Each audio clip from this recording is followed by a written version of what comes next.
and we own actually $1.3 million of real estate. We paid off over six figures of debt. This is our last year of working 9 to 5 jobs. Allie just had her last day, I think 2 months ago. It has been a grind the past 5 years, and we started with no connections in real estate, no knowledge, all of that debt. And it has been like really intense to get to the point where we're at, but it's been really incredible too.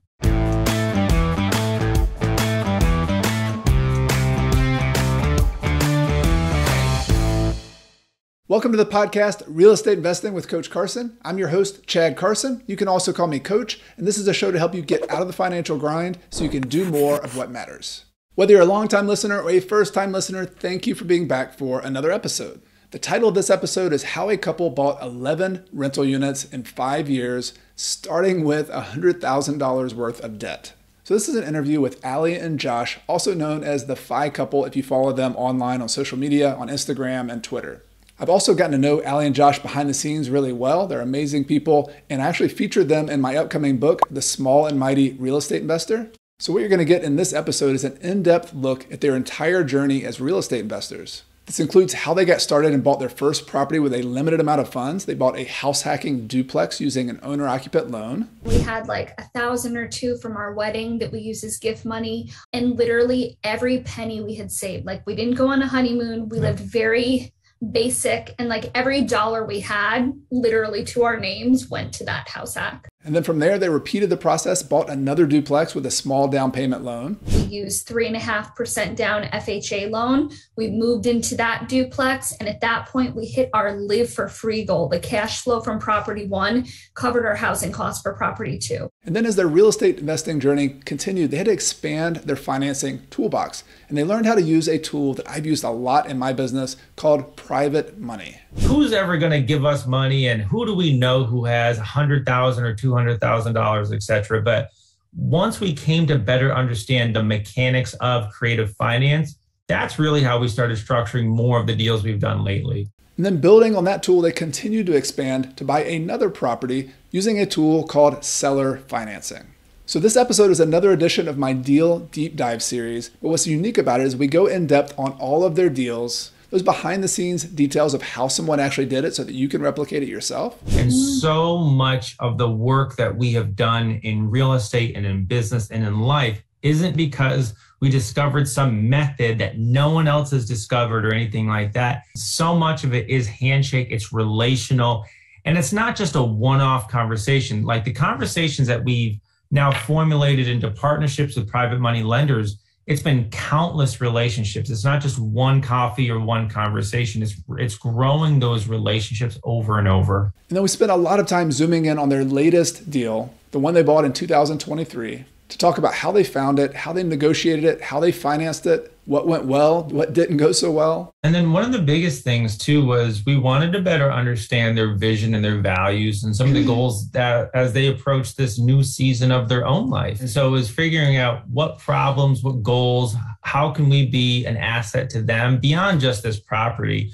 And so as we were going into negotiation and things like that, that helped us structure the deal. And all of this with the idea that you can learn from them and improve on your own as a rental property investor. Allie and Josh are a lot of fun and they bring a lot of knowledge. I think you're going to love this interview. So let's get started. Allie, Josh, welcome back to the podcast. So excited to have you back. Thank you so much. We're super excited to be here. Yep, this is very, very full circle for us. Thank you, Chad. Yeah, absolutely. So just for people, we're going to get a little context here. We're going to jump into a real deal. We're going to talk details. This has been one of my most fun things lately is to talk to friends and talk to people who are doing deals and getting the numbers and all the how it happened. I want to step back though, and we're going to give a little context. Is for some context, I'm going to put a link in the show notes to my prior interview with you guys and how you paid off $100,000 worth of debt. You started in careers that were paying you well, but you were also stressed. And so that whole story is amazing. And I love what you have done in the last 4.5 years has been amazing. So let's just start there, focusing on kind of the highlights of where you've come from in the last 4 or 5 years as investors, as a couple, as people. I think that part of the story is so fun. Yeah, absolutely. So we got married in 2018. So we're actually coming up on a 5-year anniversary now, which is pretty exciting. Congrats. And yeah, as you mentioned, we were both working in the field of social services and human services. Neither one of us were making a whole lot of money, but we had managed to accrue over $100,000 of debt. We had very limited financial literacy and were pretty burnt out at that point. And Josh really discovered the world of personal finance and real estate investing. And Cliff Notes version, it was very difficult to get on the same page, but we decided we either do or we don't, and we were able to. So we worked really hard the last 5 years, using the knowledge that we were gaining from podcasts like the Coach Carson podcast and other books. And so today, fast forward a few years, and we own actually $1.3 million of real estate. We paid off over 6 figures of debt. And then actually, this is our last year of working 9-to-5 jobs. Allie just had her last day, I think 2 months ago. And we are pregnant with our first baby, thanks to science and IVF. That was a long journey as well. But for anyone that's hearing our story for the first time and they're like, wow, that's a lot of stuff that you just said. It has been a grind the past 5 years. And we started with no connections in real estate, no knowledge, all of that debt. And it has been really intense to get to the point where we're at, but it's been really incredible too. Let's talk some about your actual start in real estate. So I know for those of you who are beginners, I break it up into the starter phase and then the builder phase, and then once you get an amount of wealth accumulated and you're trying to live off of it, that's kind of your ender phase. You were in the starter phase, and so many people get there, and it's hard to have hope that you can actually get into this game. The prices seem so high, you're having to borrow money.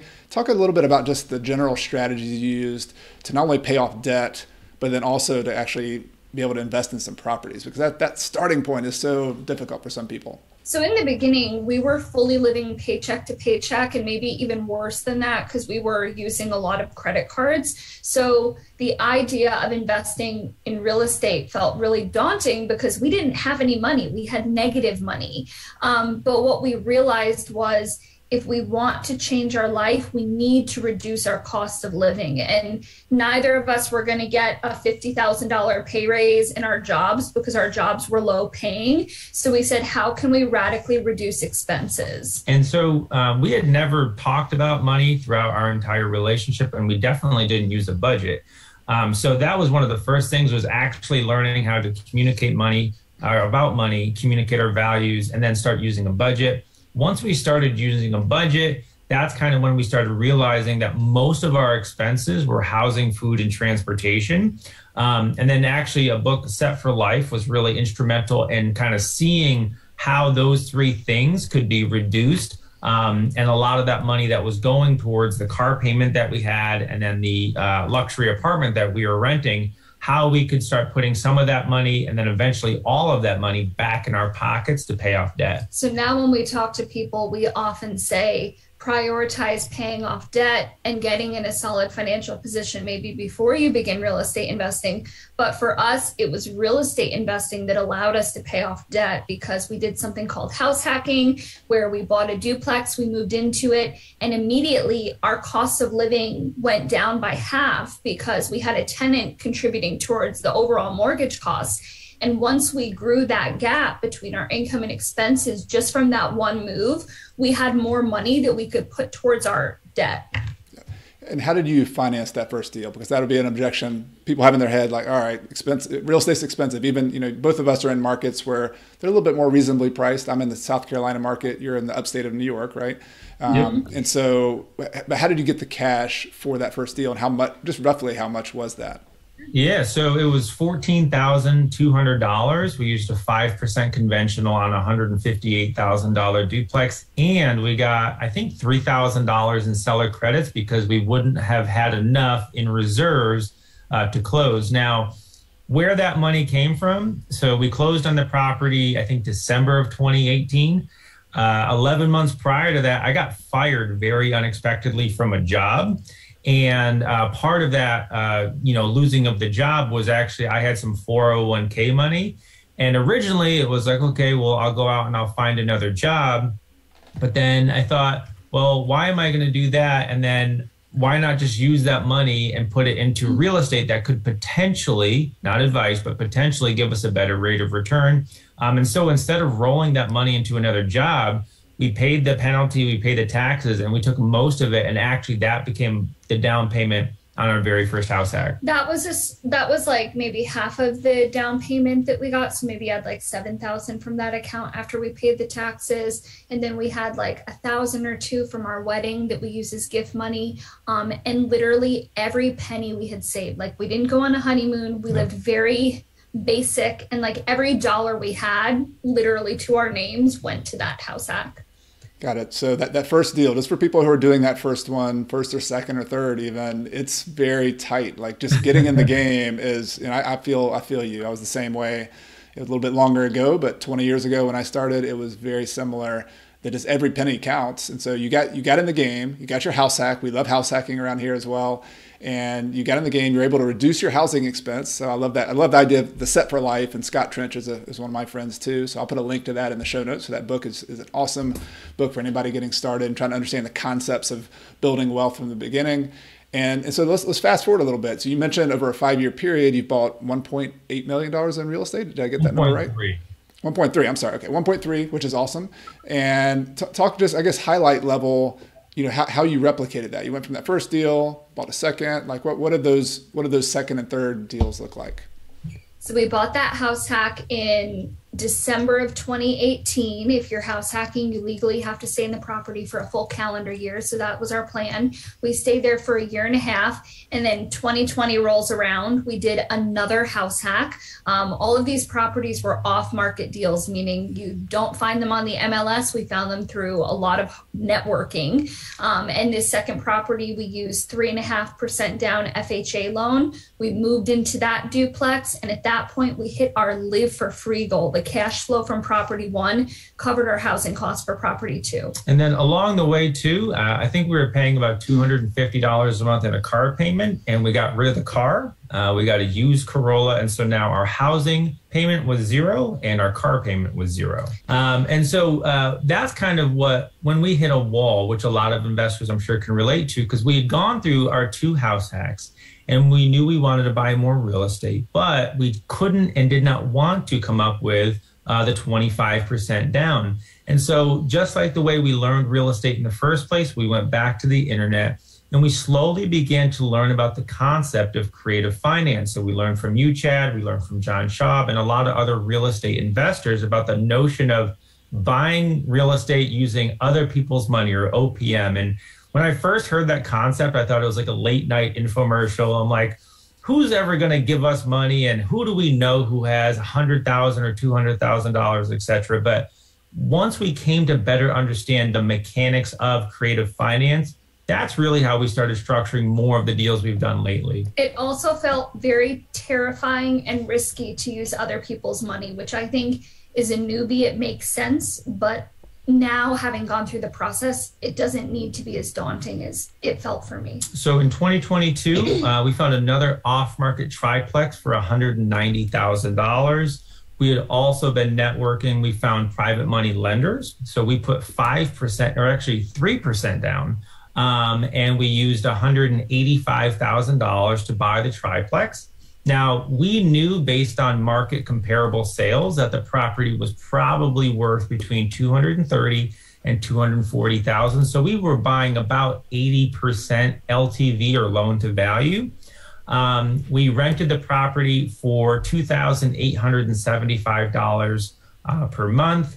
And then I think it worked out to be about 4 months later, we refinanced using a bank loan, 30-year fixed rate mortgage, and the property appraised at $240,000. So we took the check from the bank and we used that check to pay off our private money lender. So I want to zoom in on a couple things. Like one of the things I think that is understated, but was really important in your journey, and it was important in my journey, and a lot of other people I know, is getting started in a way that makes sense for you, where you are at that point. And you did house hacking, and it sounds like, you do deal 1, you do deal 2. You use a tool that's really tried and true, which is the low down payment owner occupant loan. That's what's so beautiful about house hacking. You build your confidence, you do a deal. Like you talked about, who would loan me money, right? Like it really is a thing. Like psychologically, it's very difficult to get over this idea that people will loan me money. Somebody will loan me money. But doing those first deals, those first couple of deals, seems like you built confidence.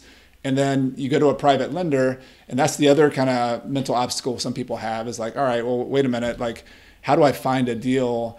Like you bought a property at $185,000 that's ultimately worth $230 or $240. I think some people might in their own head say like, that's ridiculous. Like who would ever sell me a property that's below value? So did it just land on your lap? Did was it the first property you looked at on Zillow and all of a sudden hey, this is worth $240 and you could buy for $180? Like how does one find a property that you can actually buy below value so that you can then get a private loan that allows you to get in with less money? To address a few things regarding the private money, I remember when we first got started and we'd ask the question like, how do you find private money? And people would always give us the same response. They're like, the money's out there, you just need to ask. And I remember being like, that's the dumbest thing I've ever heard. Who do I ask? What do I ask? Like, it just seemed like this weird, mystical smoke and mirrors thing. And now when people talk to us, I'm like, you just need to ask. Like, you need to go to real estate networking events, talk to other investors, make your intentions clear. Hey, I'm a real estate investor in this market. I have this deal that I'm considering. I'm looking to partner with capital funding, whatever you're going to say, and then network and make those connections. And I would say too, and some of this comes from our careers in human services and social work, right? We're problem solvers. We try to bring solutions to unique problems people have.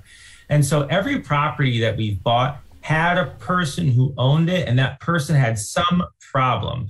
And so we always try to find ways to solve problems. Now, we can't solve every problem. So sometimes our value add is trying to find other people who can solve those problems. So for this particular deal, the seller was someone who they were closing on a single family home. And one, they were just tired of being a landlord. And two, they were closing on that home and they needed to close quickly. So they needed money quickly so they could close on their dream home. Fantastic. So they had a problem.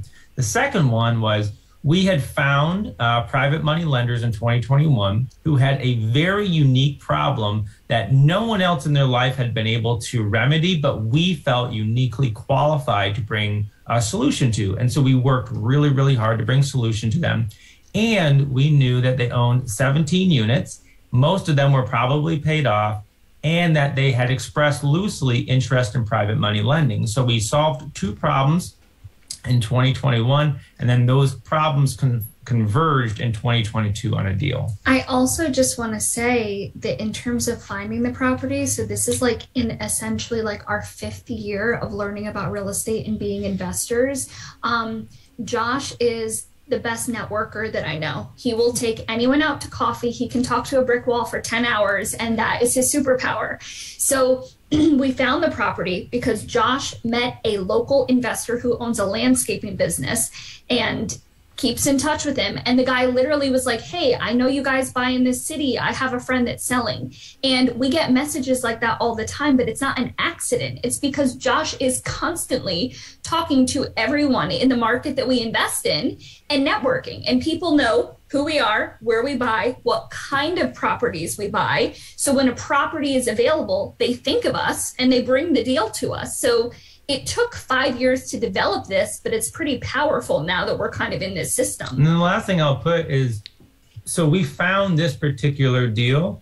We also tried to apply the same framework to probably 50 or 70 other deals, and none of them penciled out. None of them would have worked. And those are just like the 50 to 60 that we seriously considered. There was probably another 100 or more that just were not even in the ballpark, right? We're very particular with what we buy. That's what I really want people to get, is that you hear about the deal and like, wow, Josh and Allie bought this deal that was for 185 and it's worth 240 after they did some work to it. But you don't see the behind the scenes of all those people you talk to network, and the landscaping guy that was the final straw that like led to this deal. But what about all the other conversations that apparently didn't lead anywhere yet, right? But you had those conversations and all these other deals you looked at. So this is a numbers game first and foremost. And I love that you mentioned networking, because if I think back over the last 21 years of investing, early on I've done direct mail, I've done buying off the MLS, which I still like. I've driven for dollars. I've got a whole list of things I like to do. But at some point I measured all of the deals I bought, and definitely over half, and I think it was 60% of the deals I bought were from networking. They were just from people who knew what I did, who said, Chad buys in Clemson, he buys in Central, he buys small houses in small multifamily. And I just got referrals from people. And I did things like, just to give people specific advice, every time I sent an email with my personal email, I had just one of those automatic Gmail, things at the signatures at the bottom that just a PS. I buy properties in Clemson. I like houses. I like multifamily properties. If you ever come across something like that or know somebody else who's selling it, please let me know. I'm a problem solver. I'm open to talking to anybody. Like just something like that. Everybody my mom, the neighbor, like everybody gets that PS, and you'd be amazed. It's just little things like that. I used to leave business cards out on, places. I did just, if you're serious about the business and professional about the business and you want to buy properties like Allie and Josh bought, like that's the kind of stuff you have to do, is to be serious about it and treat it more like a business, a marketing venture than just a little hobby you do on the side. There was a quote I heard the other day, or like a saying. It was, so many people are focused on hacks when you should be more focused on handshakes. And so much of the work that we have done in real estate and in business and in life isn't because we discovered some method that no one else has discovered or anything like that. Everything, especially in an industry like real estate, especially we're in a small city of, I think, 45,000 people. So much of it is handshake, it's relational, and it's not just a one-off conversation. Like the conversations that we've now formulated into partnerships with private money lenders, it's been countless relationships. It's not just one coffee or one conversation. It's growing those relationships over and over. Yeah. Love it. Okay, this is awesome. So this really shows your growth, your evolution, your learning, what you're having to do behind the scenes. And so you dipped your toe into the world of creative financing. You have a private lender. Because you bought the property at a low enough price, they were willing to give you a loan and still have some security because the property was worth more than that. So people out there, if you want to get in with less money down, it's not a trick. It's buying good deals that allow you to do that. So you learned that tool in your toolbox. Let's fast forward to the one I want to even zoom in even more on, unless there's one in between that I'm missing here. But the latest deal you've done as a rental property investor is buying a property with seller financing. And so I want to ask a couple background questions that'll tell us about your other properties too. But tell us a little bit about your market, and we talk a lot on the podcast about a buy box. Like, what is your zone of like what's a good deal for you? And so just describe your market a little bit, even any other qualities or criteria that you look for when you said you're very particular in a good deal. Yeah, so we like good quality neighborhoods where people can walk, feel safe, feel comfortable. There's shoppings nearby, there's colleges or jobs or downtowns, probably very similar to Clemson, I would imagine. And not even on a super technical level, but we invest in the capital region, where in New York, there's a lot of population decline, but in this area, there's actually been population growth and companies and industries and businesses coming to our area. So we really like to see that. And then beyond that, another location criteria that we truly have is we want all of our properties within 10 minutes of each other. So that makes our lives really easy because one, we self-manage, but two, it just kind of narrows down, like, should we go there? Should we go here? We know exactly where we go and we don't deviate it. And it just eliminates the choice and the chaos of trying to consider different alternatives. And then full disclosure, like I always joke, we're no Chip and Joanna Gaines. So we're not buying these heavy value add rehab properties. We actually steer clear of those to the best of our ability. We don't have the time, energy, or resources to do like full gut renovations or anything like that. And so for us, our value add less is about the property and more about the person who owns it. So that goes back to figuring out how we can solve problems. We like the 2 to 4 unit multifamily space. We've looked at some traditional single family homes that could make for good long-term rentals or maybe short-term rentals. But right now we typically like small multifamilies, especially ones that we can get those 30-year fixed rate loans on. And then lastly, we love buying properties and from a value add perspective where rents are a bit below market, and we have some value add components that we can bring to that to improve the rental income and then subsequently the value. I love how specific that is. So that's another tip for everybody listening. If you're wondering how they do these deals, they're very specific on what they're looking for. And I compare it to, you and I we're all Toyota Corolla or Toyota Camry or Avalon fans. And I always use the metaphor, like as soon as you get like a silver Toyota Corolla, all of a sudden you see like everybody's driving Corollas. Look at, there's another one over there. There's another. It's like the moment you tell your brain to focus on something, then you start noticing it. And so the fact that you have that buy box, you're like, this is the region I'm looking for. This is the neighborhoods, the types of properties. As you're networking, you start telling people about that. It's just like a verbatim thing you can roll off. So it starts with a buy box. Let's go to this particular deal and how you found the deal, because there's always a story there. Is there kind of something interesting that you did or somebody you met in order to find out about this property in the first place? So often what we found in real estate is making one quality relationship can lead to a multitude of different opportunities and deals. So like if there's a mantra for us in real estate, it's all about relationship building. So the couple that was our private lenders for our 2022 triplex deal, seller financed us this property. Yeah, so we knew going into our relationship 2 years ago that they had a portfolio and they were approaching retirement, and they had been candid that they have kids of their own, and the kids, for a variety of reasons, had really no interest in owning real estate.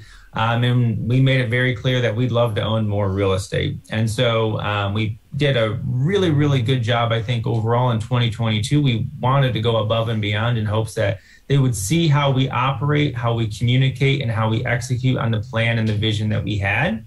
And so we closed on that refinance in July. And then by, I would say, December or January of 2023, we were in real conversation about a fourplex that they had kind of earmarked for us. Basically, hey, we're going to sell these 4 units. If you're interested, let us know. If not, then we're going to list that. And so we had early access. And instantly we got very excited. And because they are retirees and they've owned these properties for a long time, they have no debt against their portfolio. So again, instead of having to go to a bank to get a loan for the properties, the sellers of the property became our bank. All right, there's a lot of questions I want to ask on that, but I want to like zoom in again on that point that as somebody, when you're growing your portfolio where debt is a necessary and it's a great tool, right? It's hard to think about the fact that there are a lot of people out there, particularly if you think about like the baby boomer generation, prior to the millennials was the biggest generation ever in the United States. There's a ton of those people who had properties. And when I talked to John Schaub on this podcast recently, he mentioned that he brought this up too. He's like, if you're a investor who's growing right now, you could focus just on baby boomers who own rental properties, who are trying to get out of the business slowly or all at once, and just focus on serving them like you're doing. So I love that this is a thread, like this is a big deal, and they own properties free and clear.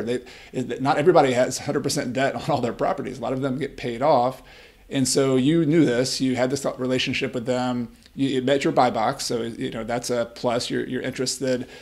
I'm curious, and other people might be curious too, about how the negotiation went, because you already had a relationship with them, but sometimes even then they want one price, you want one price. Like, could you talk a little bit more about the conversations or the kind of granular level of what that looked like, trying to figure out, here's my price, here's your price, here's the numbers. Like, do you have any interesting stories on that part of it?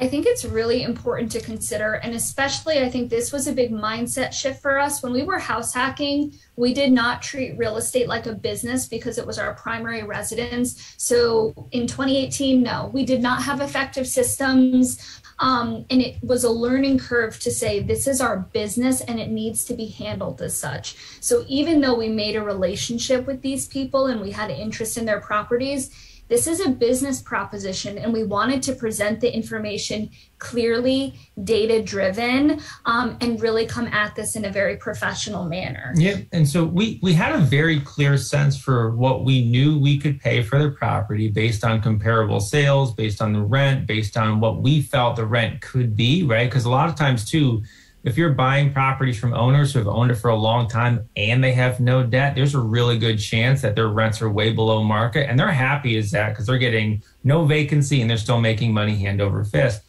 So we knew very confidently that we could pay about $330,000 for these 4 units, knowing that there would be rent growth in the future and that the deal would work out really nicely. But just to preface this, it wasn't like we went up to them and said, hey, you have these 4 units, we want to offer you this amount of money. No, it was first, we're interested in properties. Do you know anyone that's selling? Because you never want to make someone feel like pressured that like I'm asking you to sell to me.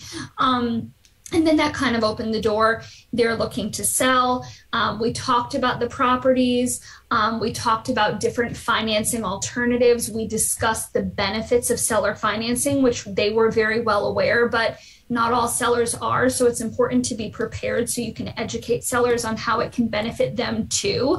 And then from there, when we had that proposal, we had comps in the area and they were printed out and they were in a little folder. And we had all of the data in a folder that we reviewed with them. And then, and after all of that, we had like, this is the price that we're able to offer. And then one of the biggest things too was we wanted to better understand their vision and their values and some of the goals that as they approach this new season of their own life. And so it was figuring out what problems, what goals, how can we be an asset to them beyond just this property. And so as we were going into negotiation, things for like that helped us structure the deal. So I want to ask a couple of questions. You mentioned that understanding the benefits of seller financing, and they kind of had an idea, but could you explain to people who've never heard of this or maybe never talked to somebody about that? Like what are some of the benefits of the seller financing the property to you?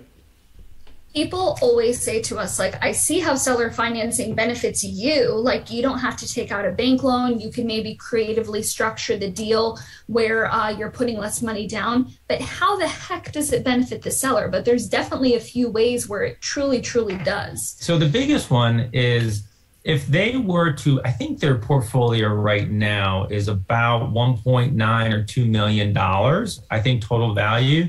If they decided to go and hire a real estate agent, nothing against brokers, they would probably pay anywhere between 6 to 7% of that value just in the form of broker fees.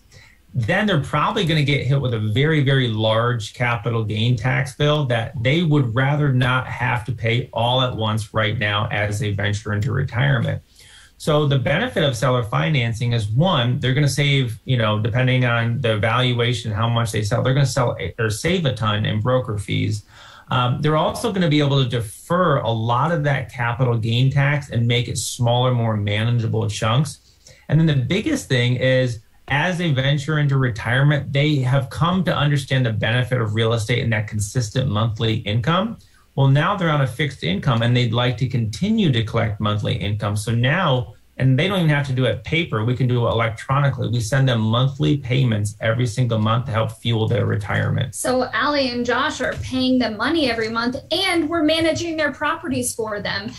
So they don't really have to do anything and they're getting that residual income. And the beauty of it for the seller is that let's say we don't have our lives together and we can't manage these properties or something goes south and we're not making payments, they get their properties back. So really, they're quite protected in this situation. And the last part I'll put, and I don't know if this is going to be for every situation. This one is a little bit unique to ours. The couple that we bought the property from, they're kind of thinking, like Chad, you said, like the ender phase. They're also thinking kind of like legacy and how do we kind of pass the baton, if you will? And so they could have listed the properties and it probably would have went to an investor, maybe it was an out-of-state investor or whomever.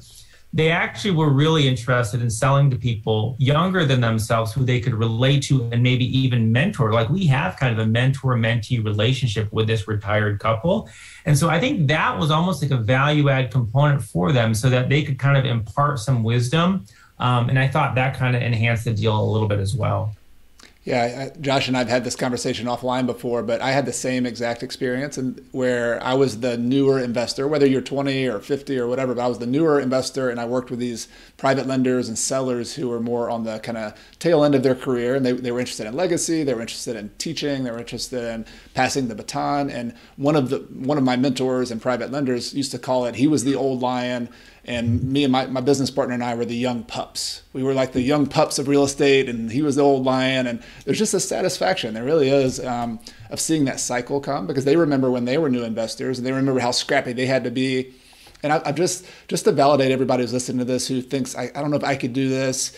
There is such a power as a person who has equity in properties, these people who might sell to you, once they get to know you, if they sense your authenticity, if they sense that you are professional, if they sense that you do things on time, what a breath of fresh air, because there's a lot of people who aren't that way. Like if you're willing to be that kind of person like Josh and Allie are, and then once the seller realizes that, and then you ask for seller financing, it's a totally different.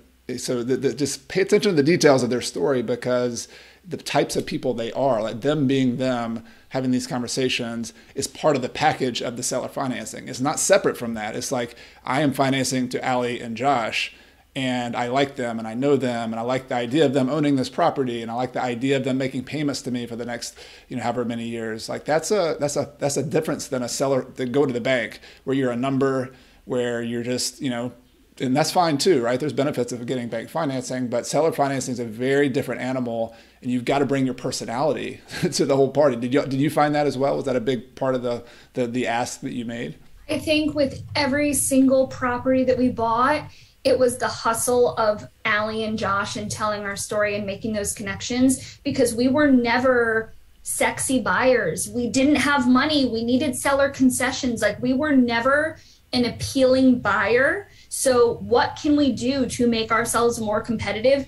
We can build meaningful relationships, we can solve problems, and we can make personal connections. And that was always our biggest thing. And it's carried us through our entire investing journey and just life in general. I think that if you are a good and authentic person, I just think you're going to go farther in life. And I think in every avenue, it's just really helped us succeed, just to be like good people that want to bring value to others, and just friendly, kind, all of those things. It sounds simple, but it really has taken us far. And there's a lot of intentionality that goes into this. I can tell you every single property, like Allie said, that has bought, like the couple who sold us our very first duplex, they were a husband and wife, and they were taking the world by storm, and they bought a house hack, and then they had 2 or 3 kids, and they outgrew that house hack. They could have listed it with an agent and just sold it to any retail buyer. But when they heard our story, and then they saw themselves in us as a young married couple who one day wanted to have a family, they related to our story, and they needed like 4.5 months to close on their dream home. So they needed someone who would be patient, and we were happy to be patient. So just being genuine people want to do business with, and finding every which way to show, not just because people will talk all day about the things that they can do. We try to find real tangible examples and show people, and then often they're happy to do business with us. Beautiful. All right. Well, let's dig into some numbers here. So you mentioned about running the numbers, and I do want to pause here and mention that this is something I was going to bring up at the end. But you talked about running the numbers and how confident you were. And let's plug your deal analyzer, which is something you've been talking about a lot online, which I think is great as well. I've taken a look at it. So part of your running the numbers was having something to tell you this is a good deal. So maybe I'm going to put a link to your deal analyzer, which is free for everybody to get in the show notes as well. But maybe you could just give a little bit of a insight on that and what that is and how that's helped you out too. Absolutely. Yeah. So we have run, I could be lying and say it's like been 1,000 deals, but I wouldn't be surprised if we're pretty close to just the number of deals that we're looking at. And frankly, and some people might chuckle at this, I run hypothetical deals in my mind all the time of, well, if I found a property and it cost this and the rent was this, and those deals don't even exist, but because I run them hypothetical in my mind, when I do actually see a real deal that's even approached, I've already analyzed it in my mind 100 times. Josh is like, whenever he's a little quiet and I'm trying to talk to him and he seems distracted, I'm like, are you crunching numbers in your head? Yeah, I am. Yeah. Okay. And they're fictitious numbers. They're not even real deals, but it's like sharpening the saw, right? Okay. So so through our social media account, so one of the biggest questions that people kept communicating to us, the problems they had were, we're not sure how to effectively analyze a deal. How do I know what a deal actually is? And so we decided to take the tool that we actually have been using personally and make it more accessible and free. And so that way people could have a better sense for, is this property I'm looking at actually a deal? Or does it actually not work for my investment goals? And so that's why we created it, and we want to help as many people as possible through it. It's a basic Excel sheet. And for us, I feel like there's so many resources out there, any direction you look. And we were like, what are the basic formulas that you need to know as an investor? And what's the easiest way to get that information for you? So it's pretty much just like a plug and chug Excel sheet where you input the information. We have a little glossary breaking down some of the terms and what they mean.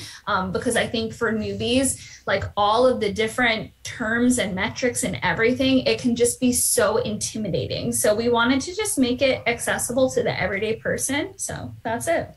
It's a great tool. I'm going to put a link to it. Thank you for sharing it and being generous and sharing it for free. I'm sure people want to get that, and I'll put a link. So let's talk about what that led you to, because I know everybody wants to hear the numbers here. Let's just go down the list. Like, what did you buy it for? What did you put as a down payment, and what was the financing like? And then we'll get to some of the rent numbers and cash flow and that kind of stuff. Perfect. So we paid $320,000 for a 4-unit property. It was actually 2 duplexes that are right next to each other. We did seller financing, so we put 10% down, but we actually split that 10% with another private money lender who is a retired or soon to be retired librarian who had some money sitting aside, and they knew that inflation was eating away at that money. So we found a way to give them 7% on their portion of our down payment so that their money was making them money instead of losing them money. So we had to come to the table with 5%, which worked out to be $16,000. And then, so the way we structured the deal with the sellers was, it was a 30-year amortizing loan with a 5-year balloon.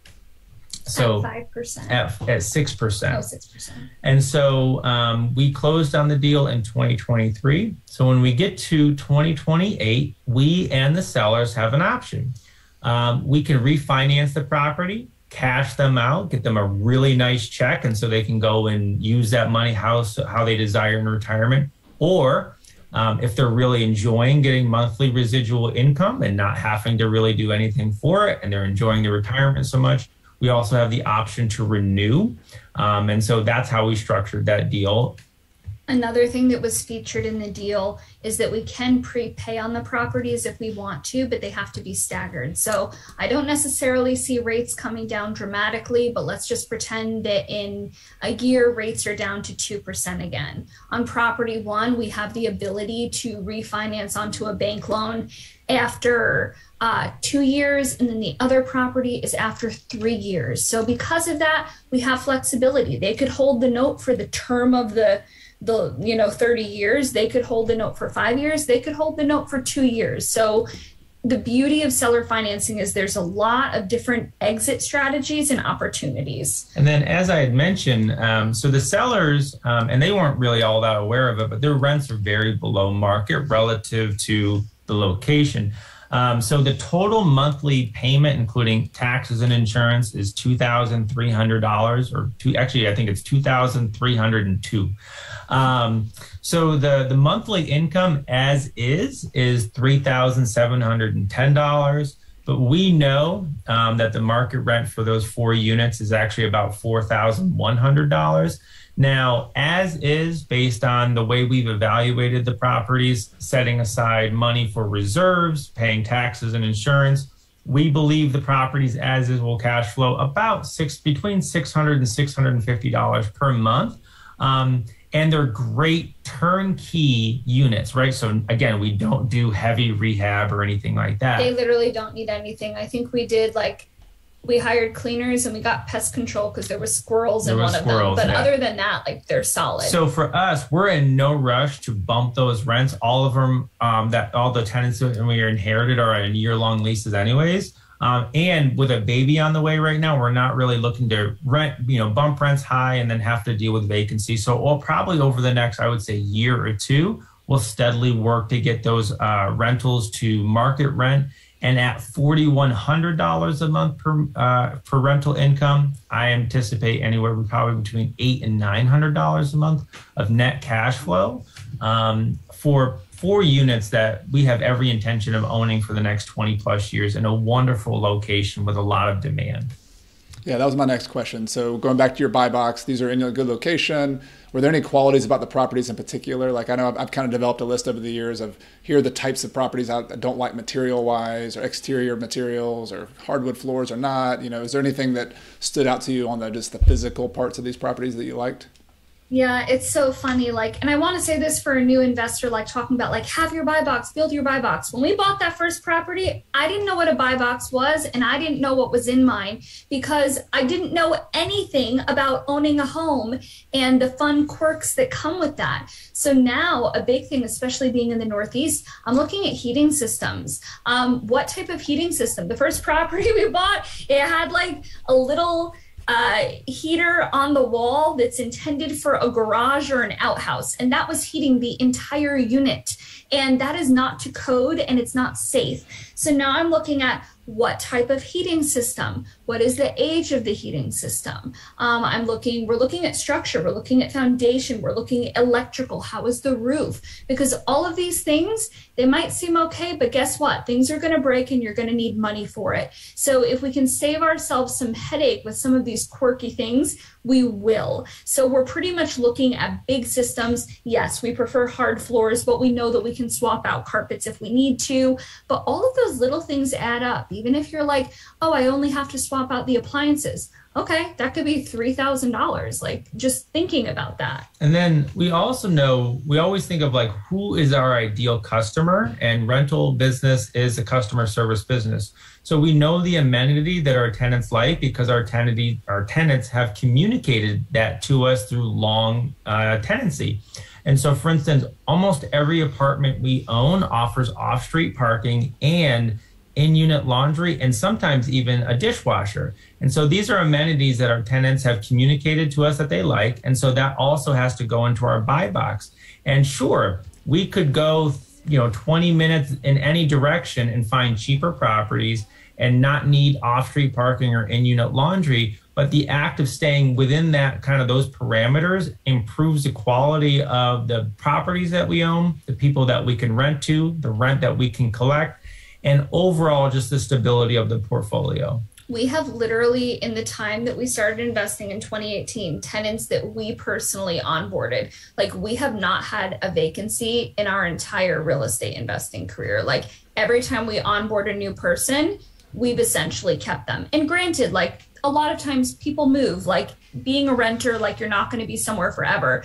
But I think that we're really investing in properties that are good condition, they're safe, they're clean, and we're charging affordable rents, not egregious rents.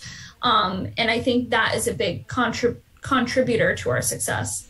Yeah, you take care of your tenants. I mean, online it's always funny to hear the haters on the landlord-tenant kind of combat. Now, there are definitely issues there with bad landlords, with bad tenants, but for the most part, I've had amazing people who've rented my apartments over the years and houses, and it's been a value add both ways. I appreciate them and the fact that they work and pay their rent on time and take care of the house or the apartment. And my impression is that we provide an amazing service to them by picking properties that they like, by not selling the property, them being able to stay there for a long time. So there's just a really good, it could be a positive landlord-tenant relationship that's not really newsworthy and not easy to put on Twitter or something, but that's my experience as well.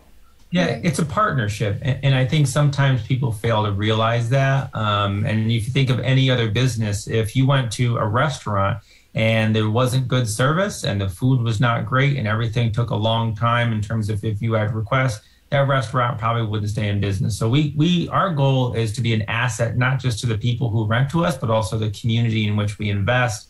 And we want to help people improve their quality of life overall. It's customer service. We are in the business of customer service. Yeah. All right. I want to put a bow on this deal and just going to give you my summary, and you feel free to add anything that you've missed on this. But you bought a property for $320. You were able to get a smaller down payment, which a 5% down payment, which you've been able to do on other deals, but you did it this time with seller financing and using a private lender, which is a cool combination there. You bought a property that had enough rent and you analyzed the numbers and were familiar with the numbers enough to know that I have $3,700 already coming in because there are already tenants in this property. Doesn't need a lot of work, doesn't need anything major to happen. And you're paying the seller $2,300 per month or so. And that's including taxes and insurance. Did I hear that right? Yep. So what do you remember offhand what the payment to the seller was? Like, what are they, not including taxes and insurance, principal and interest, what are they putting in their pocket every month or I getting think at the bank? it works out to be about 1,600. Now, some of that, so because we could have done interest only, but they felt more comfortable having amortizing, right? So some percentage of that is actually paying down the principal balance.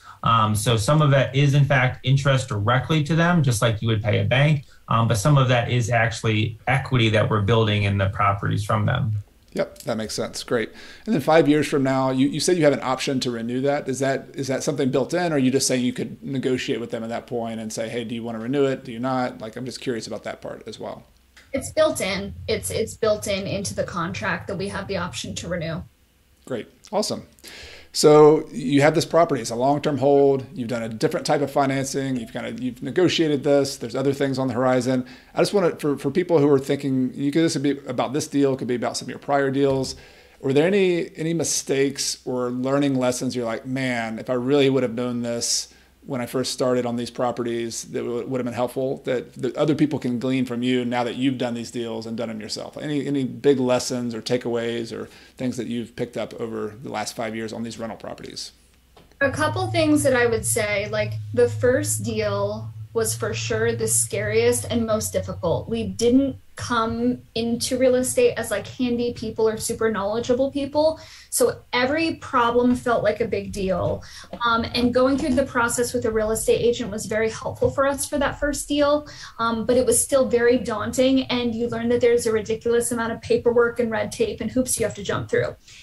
Then once I had that first deal, it felt super terrifying to explore the world of creative finance. But what I quickly learned is it is much easier to buy a property with creative finance than it is through conventional bank lending. And it doesn't need to be as scary as you think. But I think for newbie investors, there's nothing wrong with bank lending. And it's a great, great vehicle to get you to your property. And then the second thing that I would say regarding things that we missed or mistakes we made, I'm thinking of property number 2 and horribly underestimating repair and renovation costs. And again, you don't know what you don't know. So there were a lot of things that we discovered in that property and lessons we learned that now we know, and we'll never do that again. So I don't even view it as a mistake. I view it as we got a very expensive education with that property, and we're not going to make those choices again. I would say too, I think, even with really good focus, like it could take, call it 6 months to a year to like get into a property. And it's really, really exciting. And a lot of times that's where the focus is buying the deal. It could take 6 months to a year to buy that property. But if you're a buy and hold investor, you got to manage that property and all the tenants and all the quirks associated for the next maybe 20 plus years. And I think we woefully underestimated the systems and the intentionality that goes into property management. I think property management is really what's going to make or break, because sometimes you could get lucky and stumble into a deal. And some of the properties we bought were from people who kind of stumbled into a property, but they didn't have good management systems in place. I think that really will make or break the property long term. And so luckily, a lot of the people we network and we mentor us are much older, and they have much longer in-depth leases. And so our leases that we use today look vastly different than 5 years ago. And sometimes you don't know what you don't know. And sometimes a tenant will ask to do something or not ask, and they'll just do it. And then when you review your lease, you realize we didn't even think that was a thing that someone would try to do. And so if you can, now we actually inherit leases sometimes from more experienced landlords, and then we cross-reference with our attorney to make sure everything is kosher. And that gives us a lot of protection. And I think it also helps our tenants a lot more, knowing kind of the parameters while they're renting from us.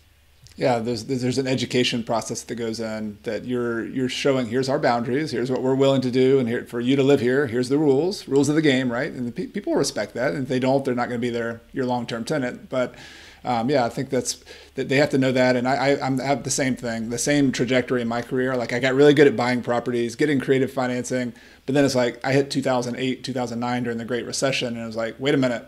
We're not flipping houses anymore. We got to keep all these properties. Now we have to figure out how to manage properties. Wait a minute. So yeah, that was the, and it is that's how you buy the property, and that's super important. But actually, like earning the money and building the wealth comes with that just ongoing month by month relationship. So do you have any, there's so many things we could go into, but anything that comes to mind of like, here was a really good system or here's a really good piece of technology that we implemented that really helped you on the management side of things? I think having crystal clear criteria around who your ideal customer is, and some of that is going to be predicated on where you buy. I think those two things kind of go hand in hand. So where you buy, the quality of the neighborhood, the quality of the apartments, the size of the apartments, a lot of time that's going to be a predictor of who it is that you rent to. And so we've definitely gotten better over the years at creating systems by which we attract really good tenants. These are people with credit scores usually above 660. Their income is at least 3 times the rent that we collect. They have good landlord references and as well as personal and professional references. And those are things, again, I don't think we necessarily gave enough credence to when we first got started. And maybe this is a little bit of like our social work background, but sometimes someone would apply and they really wouldn't pencil out, but our heart said like, this person has all the potential to maybe be a really good tenant. And not to say that that's not the case, but we've come a long way over the years to really stick to our processes. I think really, and in the beginning, we didn't know what our processes were. I think it's an evolution, but now it's at the point, I remember with the first person we ever onboarded, we weren't sure how we felt about pets. We couldn't agree on it. So we were very wishy-washy. We were like, oh, you don't have a pet. If you want a pet, talk to us. That's not a good way to approach it. Now we know how we feel about pets and it's in the lease and we talk about it to you before you even rent from us. So your tenants are not going to uphold your boundaries if you don't uphold them yourself. So like you are the gatekeeper in your own business, and it's really, really critical that you know what your boundaries and standards are so that you can communicate it to the people that are living in the homes. Well said. I like it. So having a screening system, understanding who your customer is, and then having that in writing is what I do, and I know you guys do as well. And having that not only to be fair, but also just to understand it from a business standpoint. Here's what the ideal customer would be. Yeah. I would say the last part too, just to throw in, is get around other real estate investors, because it is not easy. And oh my gosh, if I tried to count the number of times, Chad, the last 5 years, where Allie and I looked at each other and they're like, why did we think this was a good idea? Especially property number 2, when we were living in a small bedroom and we decided to basically but renovate the entire apartment wall to wall. And there was so many things that the prior owner just had messed up. But getting around other people, and that sometimes could actually be in your local market, but sometimes it could be social media or Facebook groups and stuff like that, and just sharing your feelings, sharing your thoughts, learning from others. I think that's helped us so many times push through the really, really tough times. All right. This has been so detailed and so wonderful to hear all the journey that you're on. I just want to, as we kind of come full circle here and people have learned where, what you've done, the Fi Couple is a social media account that I'm going to put links to so people check you out. You do so many like cool stories and insights on what you're doing. I just want to think about like you're about to start a family. You have these properties now. Like what do you see when you look, I don't know, 3, 4, 5 years down the road? Like what's next for you guys with your rental properties? Anything kind of on the horizon that you're looking forward to or having a vision for? Because you've been 5 years now and you've made a lot of progress. Like what do you hope that is 5 years down the road? I'm thrilled for the next 5 years and also a little terrified of integrating a baby into the life that we've built. I think in the real estate and personal finance space, we talk about time freedom a lot. And I think it gets conflated with like open availability. And that's not it. Like we have control over our time and what we do, but our lives are busy and we're doing a lot of things and we're managing a lot of different responsibilities. So for us, it's really going to be about streamlining and optimizing our lives. How can we fit a human into everything we're doing while continuing to scale our rental portfolio, build our businesses? And I think like big dream is like we want to own, 18 to 20 units. We have 11 right now.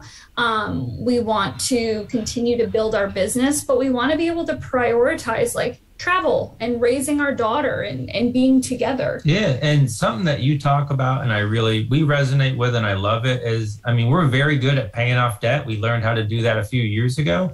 And so, yeah, we don't want this big, massive portfolio or a Frankenstein portfolio, as you sometimes refer to. So we're going to get to our real estate goal in terms of portfolio size. And then we're probably going to do like a debt snowball to shave off a couple of those properties loans early to grow our cash flow and to just kind of give us more stability across the portfolio. And then, yeah, we're really excited and nervous to venture into parenthood. But I think that if you had told the couple 5 years ago that, today, 5 years today, that you'd be mostly financially independent, preparing for your daughter, you'd have a rental portfolio that pays for most of your expenses. You get to teach people real estate and personal finance online. We're both going to be home with her. You get to talk to Chad Carson. Like, no, that couple never in a million years would have predicted it. So it's hard to even say like what we might be doing 5 years from now. But I do know that we're going to continue to do everything that we've been doing the last 5 years because it's worked out really well for us. And just continue to try to be relational, not transactional, solve problems, help people. And then just do it all together. Well, you have an inspiring story. The things you've done and the way you've done it is inspiring, and I find inspiring me as well. So thank you for sharing. And I want to give you a chance. I'm going to put links to all this again in the show notes to not only some of the books and things we talked about, to the deal analyzer. I want to also put links to the FI Couple on Instagram and on Twitter. Do you have anything that's going on online that people should check out or that should follow along with as we close here? Honestly, just staying connected to us online. We share all of the ups and downs of real estate investing and then just like our personal lives and growing our family and what that looks like. So it's really awesome to connect with people with a similar mindset across the country, across the world. So that's about it, I'd say. Yeah. Well, best of luck. Hopefully the next time I talk to you, I can see some pictures of your daughter and the whole family together. So can't wait to hear the stories there as well. And just thank you again for coming on the podcast. It's great talking to you. Thank you. Thank you. Hope you enjoyed that interview with Allie and Josh, also known as the FI Couple. This interview is just one of a series of podcast episodes where I'm going to be sharing people and stories and lessons that I talk about in my book, this upcoming, called The Small and Mighty Real Estate Investor. If you're not already, be sure to subscribe to my email newsletter. I'll have links to that in the podcast description and the YouTube description as well. I'll be sharing a lot more details about the book, including how you can get pre-orders of the book and some special bonuses that only people who pre-order the book will get. Then I hope you come back next week for a new episode. It's going to be a solo episode where I talk about how rental properties are passive enough. One of the biggest objections I hear from would-be rental investors is that, man, it's going to take a lot of time. I don't want to get calls in the middle of the night. And that just hasn't been my experience, at least lately in my rental property business. After buying them and letting them get stabilized, it's going to be a very part-time passive business. For me, it takes less than 2 hours per week. So in this upcoming episode, I'm going to share some stories about that and then how you can do that too if you eventually want to have your rental properties be passive. So thanks again for listening. I'll see you next week.